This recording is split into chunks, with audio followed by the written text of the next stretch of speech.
মোরা একই বৃন্তে দুটি কুসুম, হিন্দু মুসলমান। গ্রীষ্মের তীব্র দাবদাহের পর খানিক স্বস্তি পেল বাংলা। কোথাও গিয়ে দুই সম্প্রদায় যেন একসাথে মিশে গেছে এই উৎসব। ঠিক কি কারণে শুরু হলো এই বচসা? ভোজন রসিক বাঙালি মেতে উঠেছে ইলিশ উৎসবে। চারিদিকে উত্তেজিত জনতা। শ্যামবাজার 5 মাথার মোড় যেটি, সেটিকে কিন্তু অবরুদ্ধ করে রেখেছেন। তো আজকের আমাদের ক্লাস ছিল ওয়াক থ্রু। তো আজকে এতক্ষণ ধরে আমরা থিওরি কিছু বুঝলাম, ওয়াক থ্রু বিষয়টা কী, বা ওয়াক থ্রুর মধ্যে ডিফারেন্সেস কী কী আছে, বা what is the difference in between PTC and walk through. তো সেই ক্লাসেসটা কমপ্লিট হয়েছে এবং কিছু টপিক দেওয়া হয়েছে ওয়াক থ্রু, যে 3 রকম ভাগ আছে, সিন বেসড ওয়াক থ্রু বা সিচুয়েশনাল ওয়াক থ্রু বা লোকেশন বেসড ওয়াক থ্রু। তো সেই টপিকগুলো ওদেরকে স্টুডেন্টদের দেওয়া হয়েছে। তো স্টুডেন্টরা সেগুলো নিয়ে স্টাডি করেছে। এখন ওরা পারফর্ম করবে যে কী করে অন স্পট কীভাবে ওয়াক থ্রু ক্যামেরার সামনে দিতে হয়। তো সেই বিষয়টাই আজকে স্টুডেন্টরা প্র্যাকটিক্যালি করে দেখবে। তো দুর্ঘটনা ও ধর মোড়ে পড়ে আছে, ঠিক আছে, লোকজন ক্রাউড ধরে রয়েছে, ঠিক আছে, এভাবে ক্যামেরার সামনে বলবে। খাস কলকাতার বুকে ঘটে গেল আবার এক ভয়াবহ দুর্ঘটনা। আমি দাঁড়িয়ে আছি শ্যামবাজারে এবং আমার ঠিক পেছন দিকেই একটি স্কুল। এই স্কুলের একটি পড়ুয়া 2 বাসের সংঘর্ষের বলি হলো আজকে। দাঁড়িয়ে আছি খাস কলকাতার শ্যামবাজার এবং সেখানে ঘটে গেছে এক পথ দুর্ঘটনা। দুটো বাসের মধ্যে রেষারেষি এবং সেই সঙ্গে প্রাণ হারালো একটা ক্ষুদে শিশু। তো কী পরিস্থিতি আমি আমার ক্যামেরা পার্সনকে বলবো একবার খতিয়ে দেখতে। আপনারা দেখুন, এই হচ্ছে পরিস্থিতি, এখানে জায়গা, এখানে সেই বাচ্চাটি মারা গেছে। এখনও পর্যন্ত কোনো রকম অ্যাম্বুলেন্স আসেনি, প্রশাসন কিন্তু পুরোপুরিভাবে ব্যর্থ। তো কী বলছে মানুষ আমরা শুনে নিই। দাদা বলুন তো কী বিষয়, এইভাবে জিনিসটাই করবে। শিশুর কিন্তু মৃত্যু ঘটেছে, 2টি বাসের রেষারেষি। সেই 2টি বাসের রেষারেষির বলি হয়েছে একটি 7 বছরের শিশু।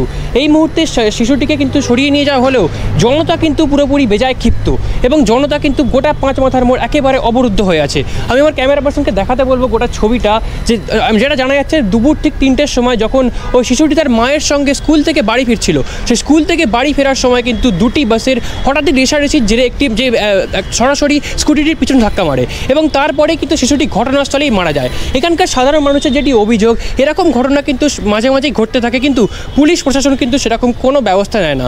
আজকে কিন্তু সাধারণ মানুষ পুরোপুরি একেবারে বলতে পারো বিক্ষোভে ফেটে পড়েছেন এবং তারা কিন্তু পুরোপুরি শ্যামবাজার 5 মাথার মোড় যেটি, সেটিকে কিন্তু অবরুদ্ধ করে রেখেছেন। আমি কথা বলে নেব এখানকার কিছু সাধারণ মানুষ যারা প্রত্যক্ষদর্শী, তারা কি ঠিক ঘটনাটি কী ঘটেছে। অঙ্কিতা, তুমি যেমনটাই বললে, আমি কিন্তু এই মুহূর্তে রয়েছি এখন হাজরা মোড়ে। আর হাজরা মোড়ে কিন্তু আবারও একটি মর্মান্তিক দুর্ঘটনা ঘটে গেছে। 2টি বাসের মধ্যে রেষারেষির ফলে একটি কলেজ পড়ুয়ার কিন্তু মৃত্যু হয়েছে। দেখতেই পাচ্ছ, আশুতোষ কলেজে পড়ে পড়ুয়াটি, ফার্স্ট ইয়ারের ছাত্রী। সে কিন্তু রাস্তা পার হওয়ার সময় 2টি বাস এমনভাবেই আসছিল, তারা কিন্তু সংঘর্ষের ফলে তার মৃত্যু হয়। দেখতেই পাচ্ছ, সাধারণ মানুষজন কিন্তু এখানে একেবারে জমায়েত হয়ে গেছে। এইখানে যে ছাত্রীর মৃতদেহটি কিন্তু এখনও পড়ে রয়েছে যেমনটা দেখা যাচ্ছে, এবং প্রশাসনের কাছে কিন্তু সবাই একটাই দাবি করছে, বাস চালকরা যাতে তাড়াতাড়ি ধরা পড়ে, এবং বাস চালক কিন্তু পলাতক।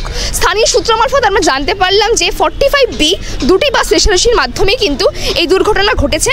আমরা কথা বলে নেব একজন স্থানীয় দর্শকদের সাথে। কি ঘটেছে? বাস যাচ্ছিল, রাস্তা দিয়ে মুখোমুখি সংঘর্ষ হয়। বললো 2টি বাস একসাথে যাচ্ছিল, যার ফলে কিন্তু সংঘর্ষ ঘটে, যার ফলে কিন্তু মৃত্যু হয়, এবং এই মৃত্যু যেন আর না ঘটে তার দেখার জন্য কিন্তু প্রশাসনের কাছে তারা দ্রুত তৎপর হতে বলছেন। রাজনীতি ও সাম্প্রদায়িকতার বলি সাধারণ মানুষ।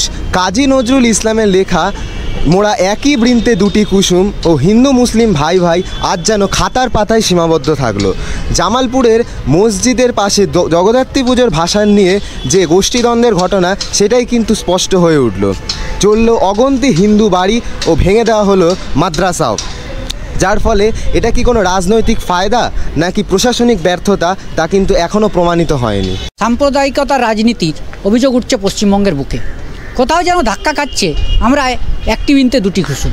পশ্চিমবঙ্গকে আমরা জানি যে সাম্প্রদায়িক নিরপেক্ষ রাজ্য হিসাবে এখানে মিলেমিশে হয় পূজা, মুসলিম উৎসব, কিন্তু সেখানেও এখানে মিলেমিশে একসাথে যেমন ঈদ পালন করা হয়, ঠিক একইভাবে ক্রিসমাস, একইভাবে বাঙালির শ্রেষ্ঠ পুজো দুর্গা পুজো। লাইনটাকে এখানে একাধারে ঈদ, একাধারে ক্রিসমাস, একাধারে আমাদের বাঙালির শ্রেষ্ঠ পুজো দুর্গা পুজো। পশ্চিমবঙ্গ সাম্প্রদায়িক সম্প্রীতির রাজ্য। এখানে একাধারে যেমন ঈদ পালন হয়, ঠিক একইভাবে দুর্গাপূজার মণ্ডপে আমরা দেখি আজানের সুর। তারপরেও যেন ঠিক কোথাও ধাক্কা খাচ্ছে এই সাম্প্রদায়িক সম্প্রীতি।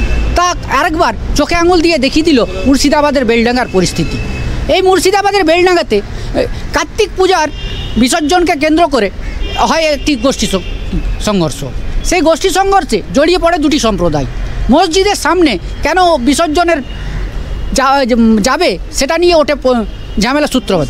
তীব্র দাবদাহের পর খানিক স্বস্তি বর্ষার আবেগে। বর্ষা মানেই তো ইলিশ, আর সেই ইলিশেরই বেচা কেনা দেখতে আজ আমরা চলে এসেছি কলকাতার বাবুঘাটে। এবং তারা তাদের পসরা সাজিয়ে নিয়ে বসেছে এবং সেখানে ভিড় জমিয়েছে সাধারণ মানুষ। এছাড়াও এখানে রয়েছে বিভিন্ন রকমের স্টল, সেখানে বিভিন্ন স্বাদের ভিন্ন পদের ইলিশ পাওয়া যাচ্ছে এবং মানুষ তা চেখে দেখতে ব্যস্ত। ভিড় জমিয়েছে ঘটি বাঙাল একত্রে। কোথাও গিয়ে দুই সম্প্রদায় যেন একসাথে মিশে গেছে এই উৎসবে। আর উৎসব মানেই তো ধর্ম বর্ণ সব মিলেমিশে একাকার। তো কোথাও যেন ইলিশ উৎসব সাম্প্রদায়িকতাটাকেও তো তুলে ধরছে আর কি, সাম্প্রদায়িকতার বিষয়টাকে।